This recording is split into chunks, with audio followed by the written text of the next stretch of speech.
अनु की बात सुनकर सिंघानिया इंडस्ट्री के सीईओ वेद प्रकाश की बात सुनकर अनु का चेहरा सख्त हो गया और उसने कहा, आपसे जितना कहा गया है आप उतना कीजिए।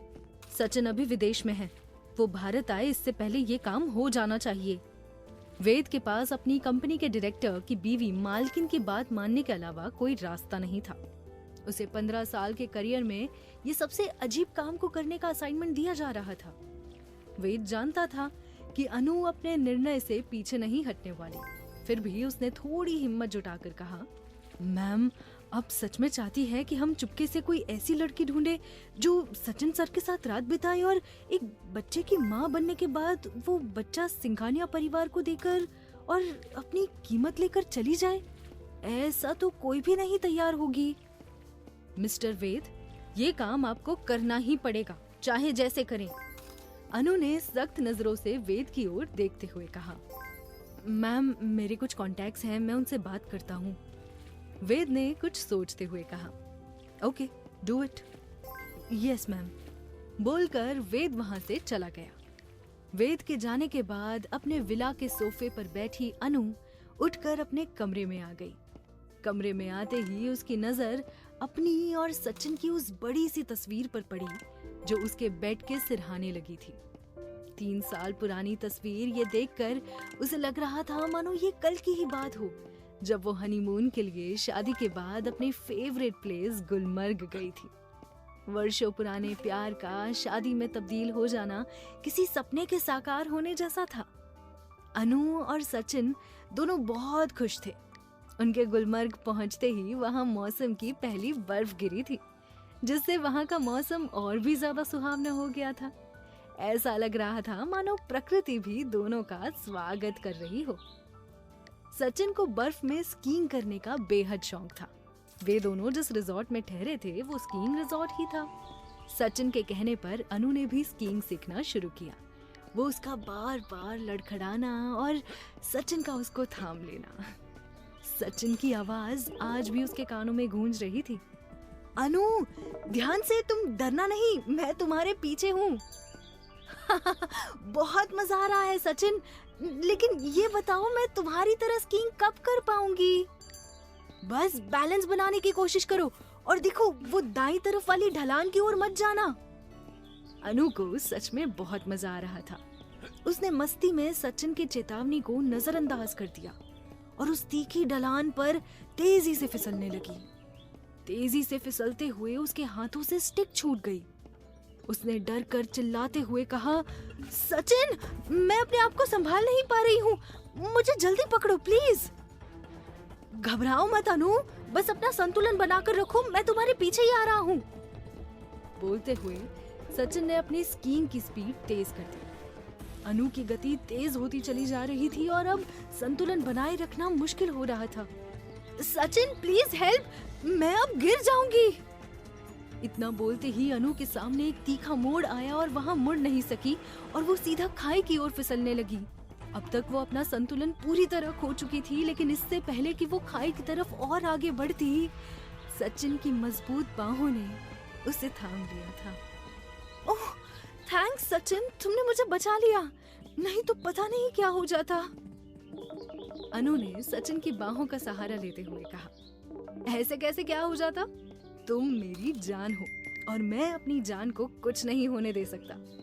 सचिन ने मुस्कुराकर कहा, जीवन के हर मोड़ पर ऐसे ही साथ दोगे ना? भावुक हो अनु ने सचिन की आंखों में देखते हुए कहा। अरे ये भी कोई पूछने वाली बात है मिलॉर्ड, सचिन ने हंसते हुए कहा। तभी सचिन के सहारे खड़ी अनु को अपने बाएं पैर में दर्द महसूस हुआ, जो धीरे धीरे तेज होता जा रहा था।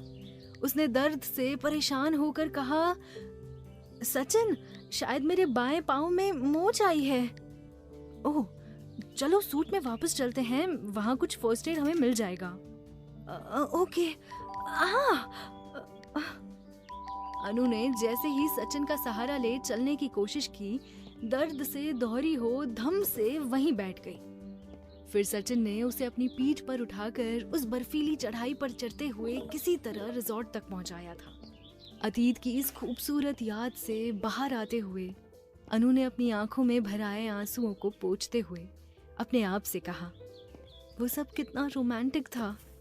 अगर वो पल वहीं थम गया होता तो आज मैं अपने साजन के लिए सहेली नहीं ढूंढ रही होती। वहीं दूसरी ओर मुंबई के स्लम इलाके के एक छोटे सी खोली में राधिका ने गणपति बप्पा के सामने दीपक जलाया ही था कि उसके दरवाजे पर दस्तक हुई। कौन है? आती हूँ, रुको जरा। उसने जल्दी से बप्पा को प्रणाम करते हुए कहा और तेजी से दरवाजे की तरफ बढ़ दरवाजा खोला तो सामने विनायक भाऊ खड़े थे। उन्होंने राधिका को देखते ही कहा, अरे राधिका, क्या कर रही तू? इतनी देर से मैं दरवाजा बजा रहा था। कुछ नहीं भाऊ, बस गणपति को आरती दिखा रही थी। आओ ना, बैठो। तेरी छोटी बहन की तबीयत कैसी है अभी? भाऊ बोले, वैसी ही है भाऊ। डॉक्टर बोल रहे हैं कि ऑपरेशन करना पड़ेगा। उसके दिल में बहुत बड़ा छेद है। बेचारी ठीक से सांस भी नहीं ले पाती। उसे देख रोना आता है भाऊ। आई बाबा के जाने के बाद अपना कहने को बस यही तो है मेरे पास। राधिका ने पास ही तख्त पर लेटी अपनी छोटी बहन संजना को देखते हुए कहा और उसकी आंखों में आंसू आ गए। रोने से वो ठीक नहीं होगी रे। विनायक ने सांत्वना के स्वर में कहा, क्या करूं भाऊ, कुछ समझ में नहीं आता कि क्या करूं। उसके ऑपरेशन के पैसे कहां से आएंगे? अपने आंसू पोंछते हुए राधिका ने कहा, ऐसे नहीं बोलने का। अभी तेरा भाऊ है ना इधर। मैं तेरे वास्ते बहुत बढ़िया काम लेके आया है, जिससे तेरे को इतने पैसे मिलेंगे कि तेरी छोटी बहन के ऑपरेशन का सारा इंतजाम हो जाएगा। भाऊ ने कहा, क्या बोलते भाऊ, इतने पैसे मेरे को कौन देगा कि मेरी छोटी बहन का ऑपरेशन हो जाए? लाखों रुपए लगेंगे इसमें। राधिका ने कहा, देंगे ना, बहुत बड़ी इंडस्ट्री की मालकिन अनु सिंघानिया देगी। भाऊ बोले, अच्छा, लेकिन क्यों? राधिका ने हैरानी से पूछा। मेरी पूरी बात ध्यान से सुन। अनु सिंघानिया को एक लड़की चाहिए जो उसके पति सचिन सिंघानिया से एक बच्चा करके उन्हें दे सके। भाऊ ने पूरी बात एक सांस में कह डाली। क्या? भाऊ की बात सुनकर राधिका के हाथ पैर एकदम से ठंडे पड़ गए। उसने सपने में भी नहीं सोचा था कि जीवन की मजबूरियां उसको इस मोड़ पर लाकर खड़ा कर देगी। भाऊ उसके चेहरे को देखकर उसके मन में उठे तूफान को समझ सकता था। एक सामान्य परिवार की लड़की के लिए ऐसा काम स्वीकार कर लेना इतना आसान नहीं था। उसने कुछ सोचते हुए कहा, देख राधिका, मैं जानता हूँ तू क्या सोच रही है। तुझे तेरी बहन की जिंदगी बचानी है तो तेरे पास यही एक रास्ता है। इतने सारे पैसे तुझे और कोई नहीं देगा, चाहे तू कुछ भी कर ले। तुम ठीक कह रहे हो भाऊ, मैं ये काम करने के लिए तैयार हूँ। ठीक है, फिर जल्दी से तैयार होकर सामने बस स्टैंड पर आ जा। मैं तेरा उधर ही इंतजार कर रहा हूँ। आज ही इंटरव्यू है तेरा। बोलते हुए भाऊ खोली से बाहर निकल गया। राधिका ने हाँ में सर हिला दिया और भाऊ के जाते ही अपने घर के छोटे से मंदिर के सामने हाथ जोड़कर बोली, बप्पा, अगर तू ये चाहता है तो यही सही, लेकिन मैं अपनी छोटी बहन को ऐसे घुट घुट कर मरते नहीं देख सकती। आगे सब संभाल लेना बप्पा। बोलते हुए राधिका की आंखों में आंसू थे, लेकिन मन में एक खुशी भी थी कि अब शायद सब ठीक हो जाएगा। वो जल्दी से तैयार होकर बस स्टैंड पर आ गई, जहां भाऊ उसका इंतजार कर रहा था। इधर ऑफिस में वेद अनु के कैबिन में आते हुए बोला, may I come in ma'am? Please come in mister Ved. Anu ने वेद को अपने कैबिन में अंदर आने को कह सामने बैठने का इशारा करते हुए पूछा, हाँ बताइए वेद, क्या है? मैम, मैंने अपने सूत्रों से कहकर कुछ लड़कियों का पता किया था आपके काम के लिए। तो वो सारी लड़कियां आई थी जिन्हें हमने उस विशेष काम के लिए बुलाया था। ओके, फिर? अनु एकदम से बोली, उनमें से 3 लड़कियों को हमने आपके इंस्ट्रक्शंस के अनुसार शॉर्टलिस्ट किया है। ओके, एक एक करके तीनों को मेरे कैबिन में भेज दो। तीनों लड़कियों को सब समझा दिया है ना? अनु जल्दी से बोली। यस मैम, कहकर वेद चला गया। राधिका सिंघानिया इंडस्ट्री के बड़े से ऑफिस में शॉर्ट लिस्टेड 2 लड़कियों के साथ बैठी हुई थी, लेकिन बाकी 2 लड़कियों को देखकर उसे खुद के चुने जाने पर भरोसा नहीं हो रहा था। वे दोनों फर्राटेदार इंग्लिश बोल रही हाई फाई फैशनेबल लड़कियां उसकी ओर देखकर कुछ बातें कर हंस रही थी। राधिका को उनके द्वारा बोले गए हिंदी के कुछ शब्द ही समझ में आ रहे थे, जैसे गवार, देहाती। राधिका ने उनको इग्नोर करना ही ठीक समझा और मन ही मन अपने गणपति बप्पा का ध्यान करने लगी। पिछले 2 दिनों में लगातार उसके कई सारे मेडिकल टेस्ट किए गए थे, जिसमें वो सफल हो आखिरी 3 लड़कियों में चुनी गई थी। दोनों लड़कियों के इंटरव्यू के बाद आखिरकार उसका नंबर भी आ गया। उसके हाथ पैर कांप रहे थे और माथे पर पसीना आ रहा था। उसने डरते डरते अनु सिंघानिया की कैबिन में प्रवेश किया। राधिका, आओ बैठो, अनु ने उसे देखकर कहा। जी जी मैम, बोलते हुए राधिका सामने की कुर्सी पर सहमकर बैठ गई। फिर अनु ने पूछा, हाँ तो बताओ, तुम ये काम क्यों करना चाहती हो? मैम, मेरी छोटी बहन के ऑपरेशन के लिए मेरे को बहुत पैसे चाहिए। उसका ऑपरेशन नहीं होगा तो वो मर जाएगी। उसको बचा लो मैडम, प्लीज। अपनी बात कहते कहते राधिका का गला भर आया। ओके ओके, कहाँ की रहने वाली हो? अनु ने आगे कहा, मेरा गांव कोल्हापुर के पास है, उधर ही मैं अपनी छोटी बहन के साथ रहती हूँ। मेरे आई बाबा भी इस दुनिया में नहीं है। राधिका एक सांस में जल्दी जल्दी बोलकर सब बता देना चाहती थी। अनु ने उसे रोकते हुए पूछा, तुम्हें पता है ना तुम्हें क्या करना है? हाँ जी। तो तुम ये बताओ कि पैसे लेकर तुम सबसे पहले क्या करोगी? अनु ने पूछा। मैं पैसे लेकर अपने गांव चली जाऊंगी और अपनी बहन का इलाज करवाऊंगी, राधिका बोली। ये सुनकर अनु ने कहा, ठीक है, जाओ बाहर बैठ जाओ, तुम्हें आगे क्या करना है अभी बता दिया जाएगा। मैडम, मुझे ये काम दे दो मैडम, नहीं तो मेरी बहन मर जाएगी, प्लीज मैडम, राधिका हाथ जोड़कर अनु से गिड़गिड़ाते हुए बोली। अनु सपाट लहजे में बोली, हाँ ठीक है, जाओ बाहर बैठ जाओ, अभी बताती हूँ तुम्हें। जी मैडम, नमस्ते मैडम, कहकर राधिका भारी कदमों से बाहर आ गई। उसे कुछ समझ में नहीं आ रहा था कि अब क्या होने वाला है। वो मन ही मन भगवान से खुद के चुने जाने के लिए प्रार्थना करने लगी। राधिका! तभी राधिका के सामने कंपनी के सीईओ मिस्टर वेद ने उसका नाम पुकारा और कहा, आपको हमारे काम के लिए सिलेक्ट किया गया है। आपको कुछ पेपर साइन करने होंगे, इसके बाद आपको हम जहां कहेंगे वहां चलना होगा। ठीक है साहब, करूंगी साहब, थैंक यू साहब। इधर शाम को अनु अपने घर पर थी, तभी बेल बजी। दरवाजे की घंटी बजते ही अनु ने खुद आगे बढ़कर दरवाजा खोला। उसे पता था कि आज सचिन अपनी फॉरेन ट्रिप पूरी करके आने वाला है। दरवाजा खोलते ही सचिन ने हमेशा की तरह अनु को कस के गले लगा लिया और बोला, अनु मेरी जान, मेरी जाने जहां, मैंने तुम्हें बहुत मिस किया यार। अगली बार मैं किसी भी ट्रिप पे तुम्हारे बिना नहीं जाने वाला। ओके, अब ये बचपना छोड़ो और आओ मेरे साथ, अनु ने खुद को उसकी गिरफ्त से छुड़ाते हुए कहा। क्यों, ऐसा क्या खास है? सचिन ने आश्चर्य से अनु को देखकर कहा। तुम आओ तो मेरे साथ। अनु सचिन को हाथ पकड़कर खींचते बेडरूम में ले आई। ये देखो, अनु ने सोफे पर बैठी राधिका को दिखाते हुए कहा। अब ये कौन है? सचिन ने राधिका को देखकर आश्चर्य से कहा।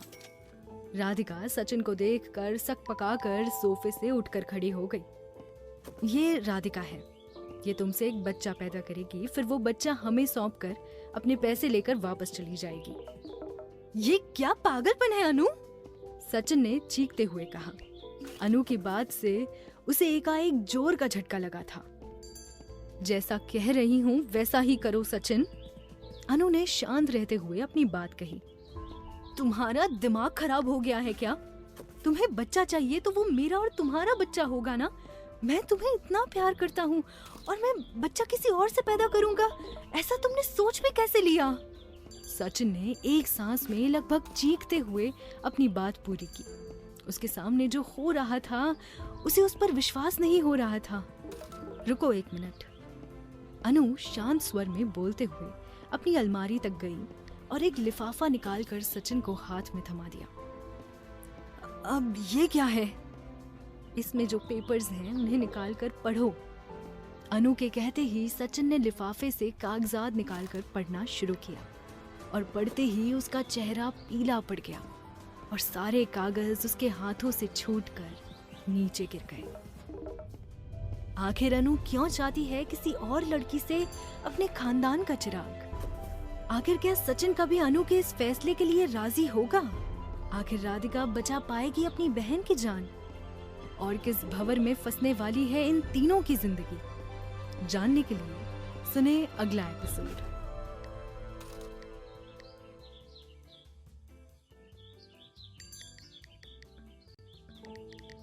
अनु के कहते ही सचिन ने लिफाफे से कागजात निकालकर पढ़ना शुरू किया और पढ़ते ही उसका चेहरा पीला पड़ गया और सारे कागज उसके हाथों से छूटकर नीचे गिर गए।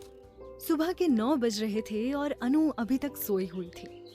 सचिन उसके सिरहाने बैठकर प्यार से उसके सर को सहला रहा था। सचिन को अभी भी यकीन नहीं हो रहा था कि उसकी अनु को सर्वाइकल कैंसर जैसी बीमारी है। सचिन अपने मन में बस यही दोहराए जा रहा था, अनु, मैं तुम्हें कुछ नहीं होने दूंगा। सचिन ने कहा। तभी अनु ने अपनी आंखें खोली। उसने देखा कि सचिन उसके चेहरे को एकटक देखे जा रहा था। ये देखकर अनु ने मुस्कुरा कर कहा, क्या है, ऐसे क्यों घूर रहे हो? जल्दी उठ जाइए मैडम, शहर के सबसे बड़े कैंसर स्पेशलिस्ट से आज आपकी अपॉइंटमेंट है। सचिन ने मुस्कुराते हुए जवाब दिया। अनु ने बैठकर अंगड़ाई ली और सचिन ने उसे अपनी बाहों में भर लिया। क्या करते हो? छोड़ो, शरारत मत करो। अनु बोली। छोड़ूंगा तो कभी नहीं, सचिन ने कहा। छोड़ो ना, देर हो जाएगी। वैसे ही पिछले कुछ दिनों से काफी थकान महसूस होती रहती है। अनु बोली। शायद ये तुम्हारी बीमारी की वजह से है। चलो तैयार हो जाओ। सचिन एकदम से बोला। ओके। और अनु उठकर तैयार होने चली गई। शहर के नामी कैंसर स्पेशलिस्ट डॉक्टर मालिनी के कैबिन में अनु और सचिन बेचैनी से रिपोर्ट्स का इंतजार कर रहे थे। पिछले 2 घंटे में डॉक्टर ने ट्रीटमेंट शुरू करने से पहले होने वाले सारे टेस्ट करा लिए थे और अब उन्हें परिणाम का इंतजार था। तभी डॉक्टर मालिनी ने आकर कहा, sorry mister and Mrs Singhania, आप लोगों को थोड़ा इंतजार करना पड़ा। कोई बात नहीं डॉक्टर, प्लीज जल्दी बताइए कि अनु की बीमारी किस स्टेज पर है और ये ठीक तो हो जाएगी ना? सचिन ने उतावलेपन से पूछा। अनु की बीमारी अभी पहले स्टेज में ही है, इसलिए ये पूरी तरह ठीक हो जाएगी। लेकिन क्या डॉक्टर? सचिन के चेहरे पर चिंता की लकीरें उभर आई। लेकिन ये कभी मां नहीं बन पाएगी, क्योंकि कुछ दिनों तक हम इन्हें कुछ मेडिसिन पर रखेंगे ताकि इनका हीमोग्लोबिन और व्हाइट ब्लड सेल्स थोड़ा इम्प्रूव हो जाए और फिर सर्जरी कर यूट्रस निकाल देंगे। ओके डॉक्टर, मुझे बस मेरी अनु चाहिए और कुछ नहीं। अपनी बात पूरी करते करते सचिन की आंखों में आंसू भर आए। डोंट वरी, आप बिल्कुल चिंता मत कीजिए, मैं कुछ दवाइयाँ लिख कर देती हूँ, अब आज से ही शुरू कर दीजिए। बाकी आगे का ट्रीटमेंट मेरी जूनियर आपको प्लान करके बता देगी, डॉक्टर ने कहा। Okay, thank you so much doctor. बोलकर सचिन वहां से निकल गया। इधर अनु खड़ी होकर अपने बंगले में एक कोने में बने एक कमरे को देखे जा रही थी, जिसे उसने राधिका और सचिन के लिए तैयार करवाया था। उसे आज जीवन में पहली बार अपने आप पर तरस आ रहा था। वो शायद दुनिया की पहली औरत थी जिसने अपने साजन की सहेली के लिए खुद कमरा तैयार करवाया था। उसकी आंखों में बरबस आंसू आ गए। उसके मन में कई तरह के विचारों का तूफान मचा हुआ था। कहीं सचिन राधिका से ज्यादा करीब तो नहीं हो जाएगा ना? कहीं मैं केवल नाम की पत्नी तो बनकर नहीं रह जाऊंगी ना? नहीं, सचिन कभी ऐसा नहीं कर सकता। लेकिन अगर उसका प्यार कहीं बढ़ गया तो? नहीं, ऐसा कभी नहीं हो सकता। मुझे अपने प्यार पर पूरा भरोसा है। ऐसी बातें सोचते सोचते अनु के सर में तेज का चक्कर आया और उसके मुंह से चीख निकल गई। इससे पहले कि वो जमीन पर गिर जाती, सचिन ने उसे अपनी बाहों में थाम लिया। ओह सचिन, थैंक्स, तुमने मुझे गिरने से बचा लिया। अरे गिरे तुम्हारे दुश्मन, चलो आराम कर लो, बहुत थक गई हो। और ये बताओ, तुम्हारी आंखों में आंसू क्यों? कुछ नहीं सचिन, तुम मेरी विश पूरी करोगे ना? अनु ने कहा। कौन सी विश? सचिन बोला। अनु एकदम से बोली, यही कि तुम राधिका से एक बच्चा पैदा करोगे ना? हाँ। अनु को विश्वास दिलाने के लिए सचिन ने जोर देते हुए कहा। सचिन अनु से बहस नहीं करना चाह रहा था। वैसे भी वो अनु की खुशी के लिए कुछ भी कर सकता था। सचिन ने अपने बेडरूम में लाकर अनु को बेड पर लिटा दिया और उसका सर सहलाने लगा। दवाइयों के प्रभाव और सचिन के प्रेम भरे स्पर्श से जल्दी ही अनु गहरी नींद में सो गई। सचिन को अब तक अनु के उन आंसुओं का कारण भी समझ आने लगा था। उसने अपने आप से कहा, कोई भी औरत सब कुछ बर्दाश्त कर सकती है, लेकिन अपने पति को किसी और के बाहों में नहीं देख सकती। अनु ने इसी घर में राधिका के लिए एक कमरा तैयार करवाया है, लेकिन वो मुझे और राधिका को साथ देखकर घुटती रहेगी। ऐसे तो वो कभी अपने बीमारी को हरा नहीं पाएगी। नहीं, मुझे राधिका को इस घर में नहीं बल्कि कहीं और रखना होगा।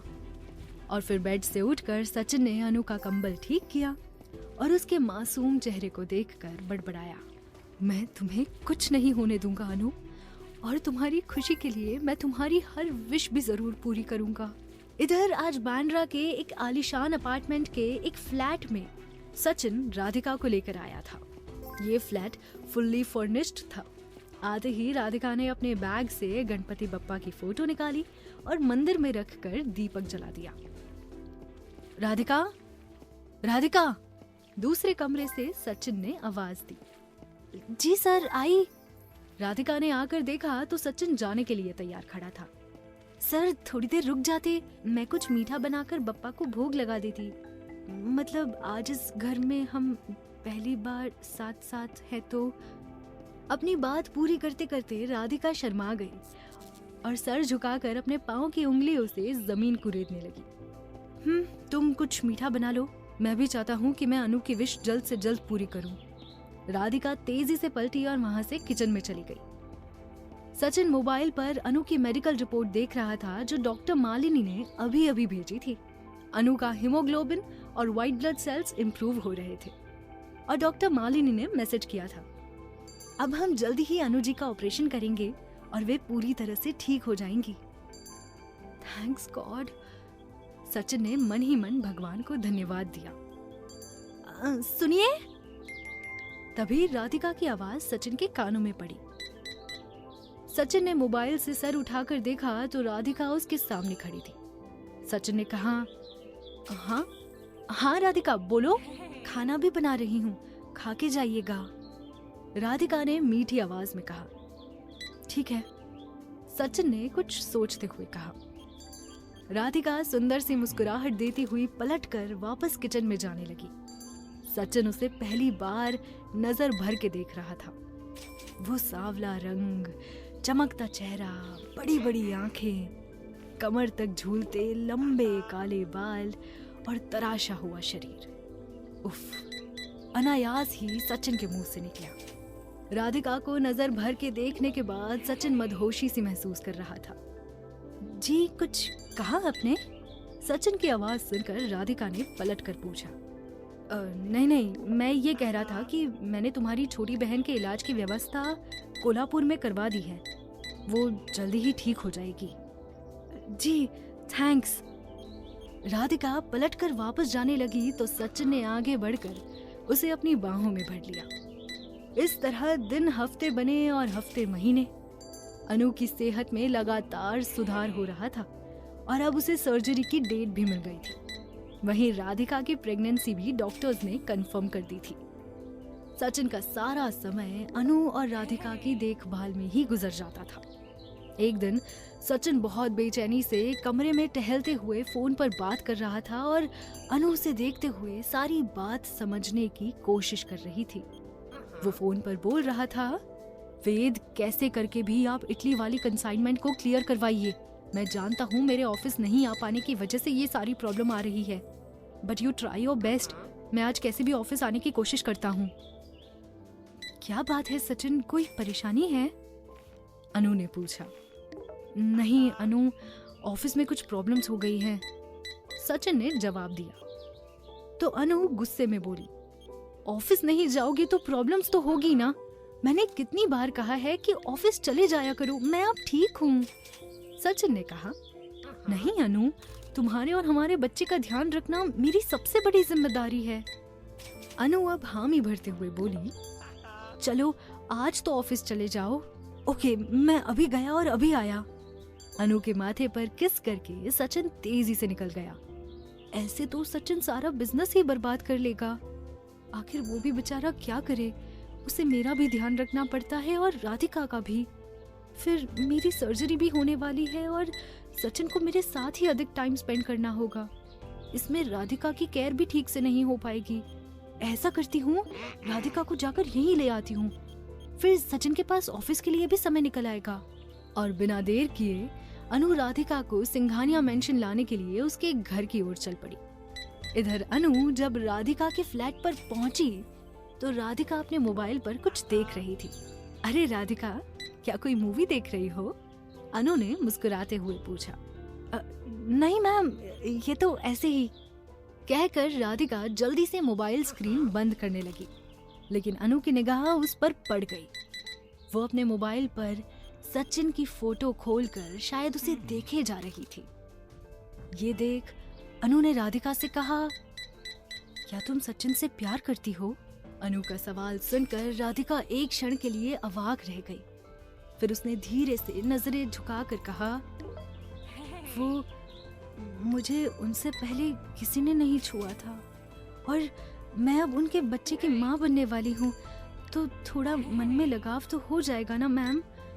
लेकिन आप चिंता मत कीजिए, मैं बच्चे को आपको सौंपकर वापस चली जाऊंगी। राधिका की बात अनु को सच्ची लगी और उसने चैन की लंबी सांस खींचते हुए कहा, हम दोनों का ध्यान रखने की व्यवस्था में सचिन अपने बिजनेस पर ध्यान नहीं दे पा रहा, इसलिए मैं सोच रही हूँ कि तुम भी हमारे साथ हमारे घर में ही रहो। इससे उसका समय बचेगा और वो अपना ध्यान बिजनेस में भी दे पाएगा। जी मैम, आप जैसा कहें। उधर सचिन अपने ऑफिस में बैठा हुआ बोर्ड ऑफ डायरेक्टर्स की मीटिंग में बोल रहा था, हमने सारे प्रॉब्लम्स को सुलझा लिया, हमारा कंसाइनमेंट रिलीज हो गया है। बोर्ड ऑफ डायरेक्टर्स ने तालियां बजाकर सचिन की बात का स्वागत किया। आगे सचिन ने कहा, आज इस खुशी के मौके पर ऑफिस में पार्टी होनी चाहिए, लेकिन मुझे थोड़ा जल्दी जाना होगा, आप सभी पार्टी एंजॉय कीजिए। और जैसे सचिन घर आने के लिए अपनी कुर्सी से उठा, तभी उसका फोन बज उठा। सचिन के कॉल रिसीव करते ही दूसरी तरफ से जो कहा गया उसे सुनकर सचिन के मुंह से जोर से चीख निकल गई। नहीं, ऐसा नहीं हो सकता। आखिर किसकी कॉल थी ये जिसे सुनकर सचिन के होश उड़ चुके थे? क्या राधिका सच में करने लगी थी सचिन से प्यार? क्या ये एक सौदा ले आएगा इन तीनों के बीच कोई दरार? जानने के लिए सुने अगला एपिसोड। कॉल रिसीव करते ही दूसरी तरफ से जो कहा गया उसे सुनकर सचिन के मुंह से जोर से चीख निकल गई। नहीं, ऐसा नहीं हो सकता। इसके कुछ देर पहले राधिका के फ्लैट में अनु पहुंची हुई थी और वो दोनों बातें कर ही रहे थे। चलो अब फटाफट अपनी पैकिंग कर लो, मैं केयर टेकर को कहती हूँ कि वो एक सहायक भेज दे। अनु ने राधिका से कहा। ओके मैम, राधिका बोली। अनु ने सहायक की मदद से राधिका का सामान गाड़ी में रखवाया और गाड़ी को खुद ड्राइव करते हुए राधिका को लेकर वापस अपने घर की तरफ जाने लगी। राधिका बहुत खुश थी और मन ही मन सोच रही थी, घर पर रहते हुए मैं सचिन से रोज मिल पाऊंगी और कुछ बातें भी कर पाऊंगी।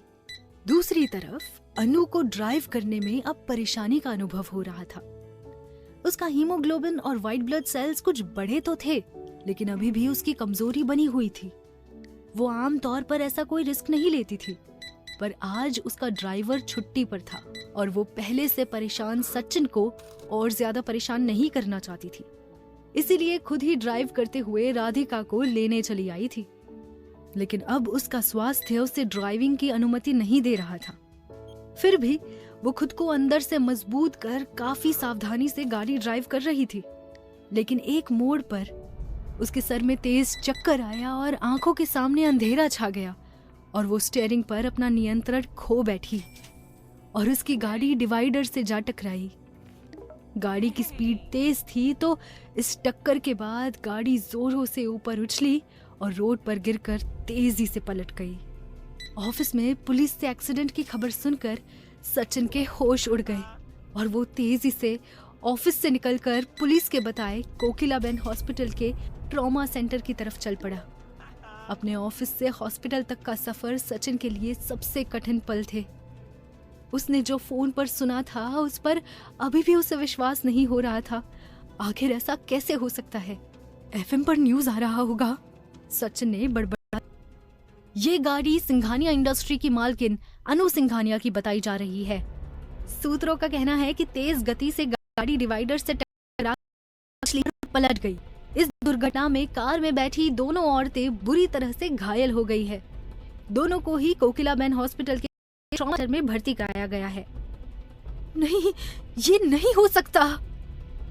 सचिन बदहवासी की हालत में रिसेप्शनिस्ट ने एक और इशारा करते हुए कहा। थैंक्स। सचिन भागता हुआ रिसेप्शनिस्ट की बताई गई जगह पर पहुंचा।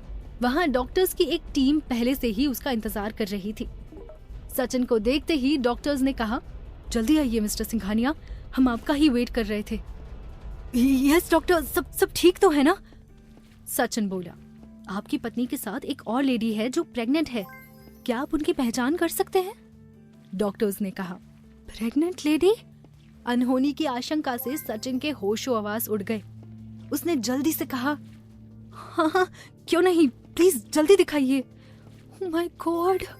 सचिन जब डॉक्टर के साथ प्राइवेट वार्ड में पहुंचा तो वहां एक रूम में एक बेड पर अनु और दूसरे बेड पर राधिका लहूलुहान पड़ी हुई थी और उनके चारों ओर खड़े डॉक्टर उनको होश में लाने का हर संभव प्रयास कर रहे थे।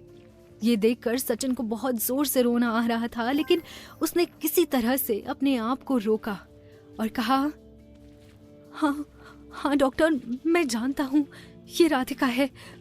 प्लीज आप दोनों को बचा लीजिए प्लीज। ओह माय गॉड, मेरी अनु तो ठीक हो जाएगी ना? ये क्या हो गया? Oh no. बोलते हुए और अपने आप को मजबूत बनाने की कोशिश करने के बाद भी सचिन की आंखों में आंसू भर आए। इनफैक्ट हमें तीनों को बचाना है मिस्टर सचिन।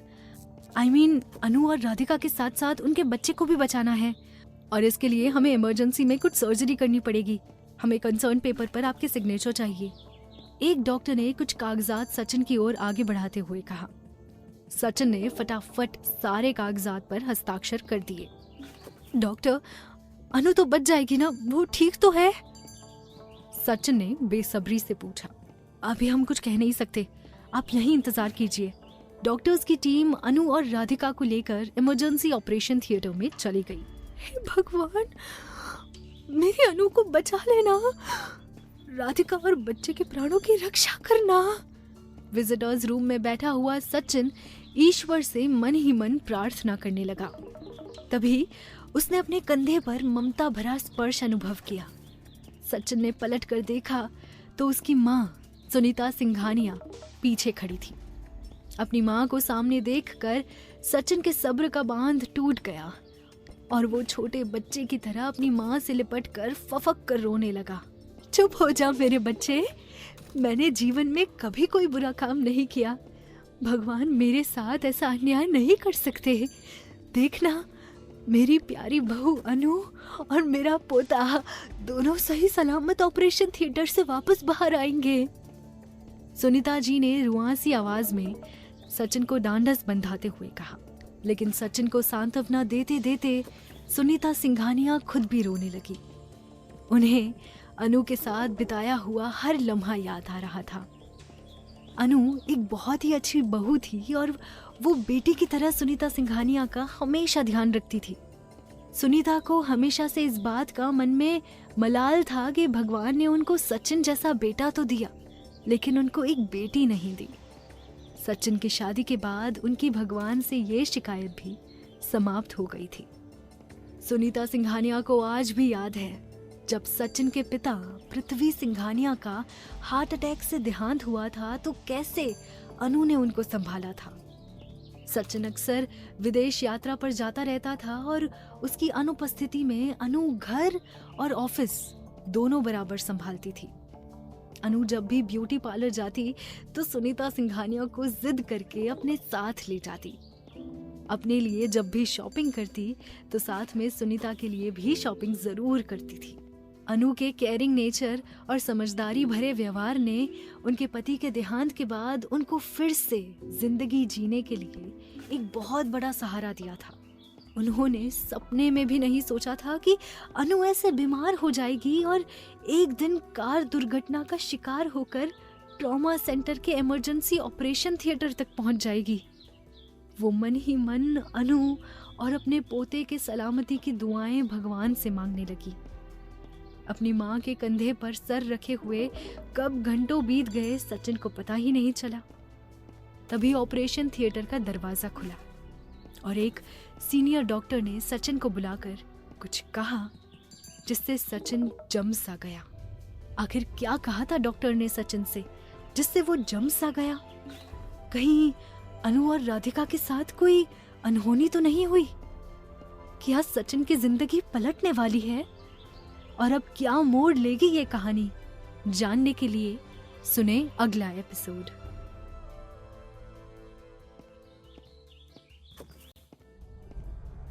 तभी ऑपरेशन थिएटर का दरवाजा खुला और एक सीनियर डॉक्टर ने सचिन को बुलाकर कहा, सॉरी मिस्टर सिंघानिया, हम दोनों लेडीज में से एक को ही बचा पाए।